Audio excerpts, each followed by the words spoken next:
اعوذ باللہ من الشیطان الرجیم بسم اللہ الرحمن الرحیم ان اللہ لا یغفر ان یشرک به ویغفر ما دون ذلک لمن یشاء ومن یشرک باللہ فقد ضل ضلالا بعیدا۔ یہ سورہ نساء کی آیت نمبر 116 رکوع نمبر 18 میں اللہ تبارک و تعالی کا ارشاد مبارک ہے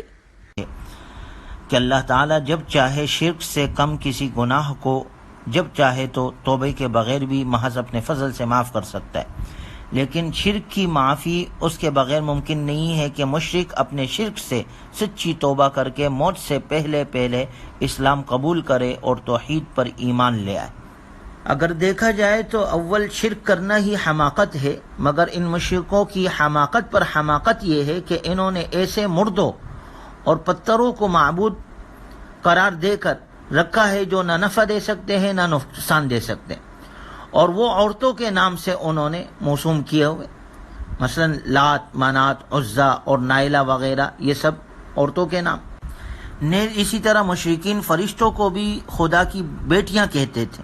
تو اس آیت میں اس بات کی طرف اشارہ ہے کہ ایک طرف تو کفار مکہ عورتوں کو کمتر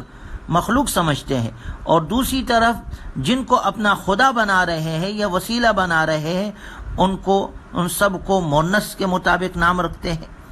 تو یہ ان کی حماقت ہے، جبکہ اللہ کے علاوہ معبود برحق کوئی ذات ہے ہی نہیں، لہٰذا صرف اللہ کی عبادت کرو اور شرک سے اپنے آپ کو بچاؤ۔ چونکہ شیطان کو اللہ تعالیٰ نے ملعون ٹھہرا کر اپنی رحمت اور فضل سے محروم کر رکھا ہے، اور اس نے ملعون ہوتے وقت قسم اٹھا کر کہا تھا لَأَتَّخِذَنَّكَ، میں تیرے بندوں میں سے بہت ساروں کو گمراہ کر کے اپنے ساتھ جہنم میں لے جاؤں گا، وَلَأُضِلَّنَّهُمْ، میں انہیں حق سے ہٹا دوں گا اور توحید، نبوت اور قیامت وغیرہ کے بارے میں ان کے عقائد خراب کر دوں گا، وَلَآمُرَنَّهُمْ، انہیں ایسے گمراہ کروں گا کہ وہ جانوروں کے کان کاٹ کر انہیں بتوں کے لیے مخصوص کر دیں گے، فَلَا يُغَيِّرُنَّ، انہیں ایسی تعلیم دوں گا اور ترغیب دوں گا کہ وہ اللہ کی بناوٹ اور فطرت کو بدل دیں گے۔ بناوٹ اور فطرت کو بدلنے کا ایک معنی یہ ہے کہ دین کو بدل دیا جائے گا، دین اسلام کو چھوڑ کر کوئی اور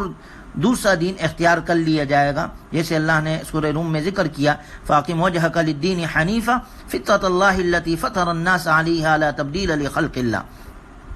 حدیث مبارکہ میں بھی ذکر ہے ہر بچہ فطرت اسلام پر پیدا ہوتا ہے، پھر اس کے والدین اسے یہودی یا عیسائی یا مجوسی بنا لیتے ہیں۔ فطرت کو بدلنے کا دوسرا مطلب یہ ہے کہ کسی حیوان یا انسان کو خصی کر دیا جائے یا شکل و صورت میں بگاڑ دیا جائے۔ چہرے پر بدنما داغ لگانا، جسم کو گدوانا اور داڑھی منڈوانا، یہ سب اللہ کی تخلیق کو بگاڑنے کے عموم میں شامل ہے۔ حدیث مبارکہ میں آپ صلی اللہ علیہ وسلم نے بعض ان کاموں کو بھی تخلیق میں تبدیلی قرار دے کر منع فرمایا جو عورتیں اپنے حسن میں اضافہ کرنے کی غرض سے کیا کرتی ہے، مثلا جسم کے کسی حصے کو سوئیوں وغیرہ سے گود کر نشانات بنوانا، چہرے کی قدرتی روئیوں کو جو عیب کے حد تک بڑا ہوا نہ ہو صاف کروانا، دانتوں کے درمیان مصنوعی فاصلہ کروانا، یہ سب اس میں شامل ہے۔ اس سے اپنے آپ کو بچانا چاہیے، اللہ ہمیں محفوظ فرمائے۔ اور وَمَن يَعْمَلْ مِنَ الصَّالِحَاتِ مِن ذَكَرٍ أَوْ أُنثَىٰ وَهُوَ مُؤْمِنٌ، جو کوئی نیک عمل کرے گا خواہ مرد ہو یا عورت، بس شرط یہ ہے کہ وہ ایماندار ہو، تو یہی لوگ ہیں جو جنت میں داخل ہوں گے اور ان پر ذرہ برابر ظلم نہیں کیا جائے گا۔ آگے اللہ نے فرمایا اس شخص سے زیادہ کس کا دین اچھا ہو سکتا ہے جس نے اپنا چہرہ اللہ کے سامنے جھکا دیا اور وہ مخلص بھی ہے، اور اس نے ابراہیم علیہ السلام کی ملت کی پیروی کی جو ایک اللہ کے ہو گئے تھے، اور اللہ نے ابراہیم علیہ السلام کو اپنا دوست بنایا، واتخذ اللہ ابراہیم خلیلا، جو ہر قسم کے شرک سے بیزار اور پاک تھے اور سب سے کٹ کر صرف اللہ کی طرف متوجہ ہو گئے تھے، جو اپنے حقیقی مولا کے خاطر ہر قربانی کے لیے آمادہ رہتے تھے۔ ان پر جتنی بھی آزمائشیں آئی ابراہیم علیہ السلام پر، وہ سب میں کامیاب ثابت ہوئے۔ یہی وجہ تھی کہ اللہ نے انہیں اپنا خلیل بنایا، دوست بنایا۔ اگلے رکوع میں ہے وَيَسْتَفْتُونَكَ فِي النِّسَاءِ،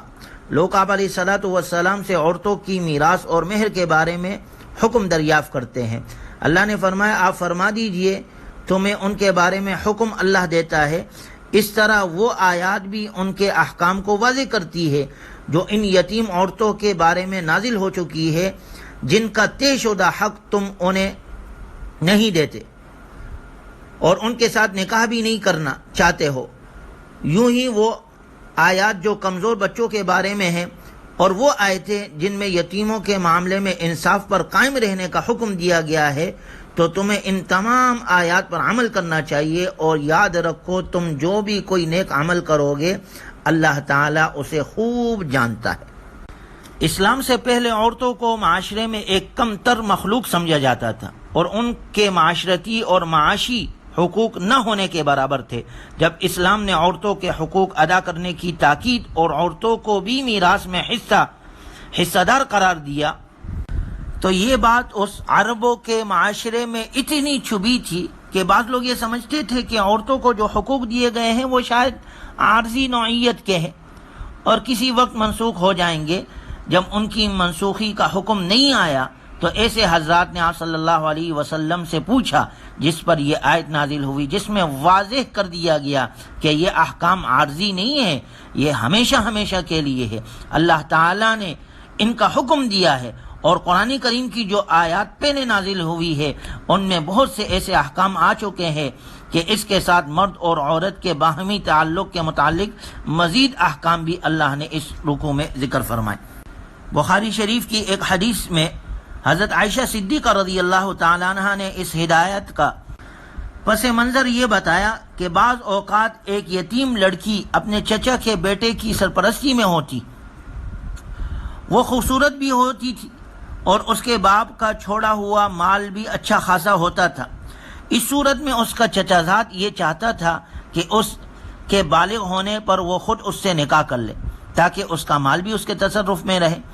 لیکن نکاح میں وہ اس کو اتنا مہر نہیں دیتا تھا جتنا اس جیسی لڑکی کو دینا چاہیے، جبکہ دوسری طرف اگر لڑکی زیادہ خوبصورت نہ ہوتی تو اس کے مال کے لالچ میں اس سے نکاح تو کر لیتا تھا، لیکن نہ صرف یہ کہ اس کا مہر کم رکھتا تھا بلکہ اس کے ساتھ ایک محبوب بیوی جیسا سلوک بھی نہیں کرتا تھا۔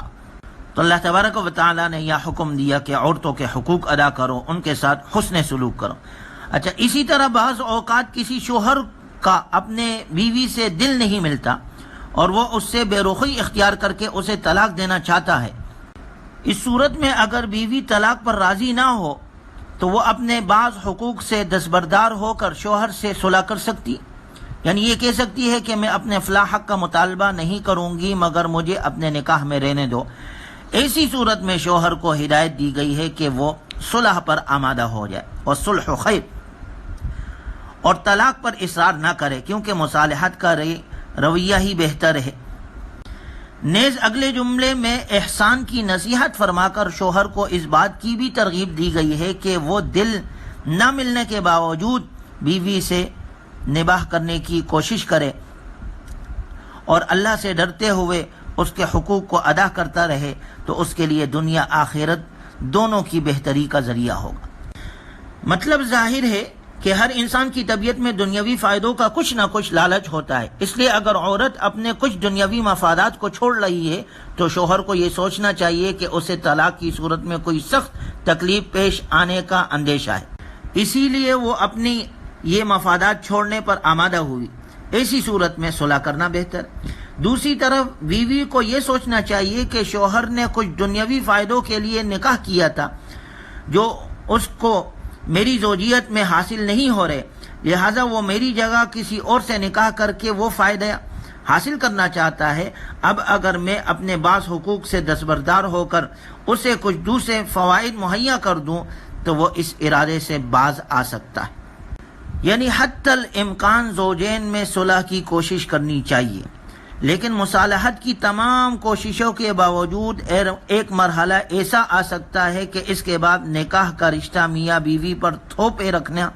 دونوں کی زندگی کے لیے مشکلات کا سامنا ہو سکتا ہے، تو ایسی صورت میں طلاق اور علیحدگی کا راستہ اختیار کرنا بھی جائز ہے۔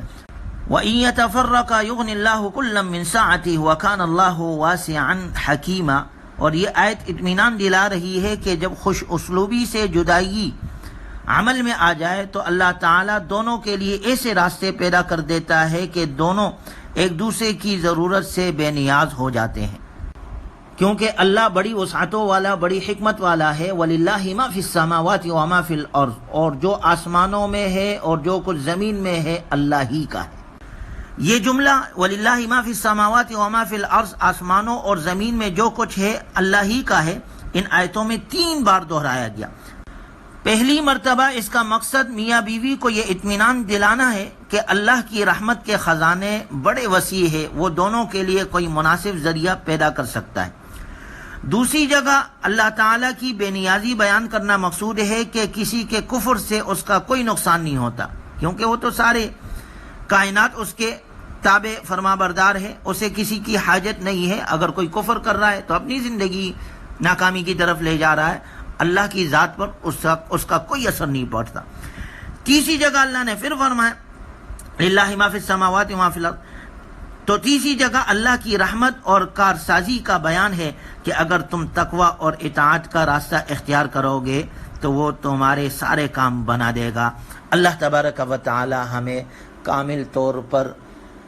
قرآن کریم کے احکامات پر عمل کرنے والا بنائے اور سب کے حقوق اللہ اور حقوق العباد صحیح طور پر ادا کرنے کی ہمیں توفیق نصیب فرمائے، اور ہر قسم کے شرک، بدعات اور رسومات سے اللہ ہمیں محفوظ فرمائے۔ وآخر دعوانا ان الحمد للہ رب العالمین۔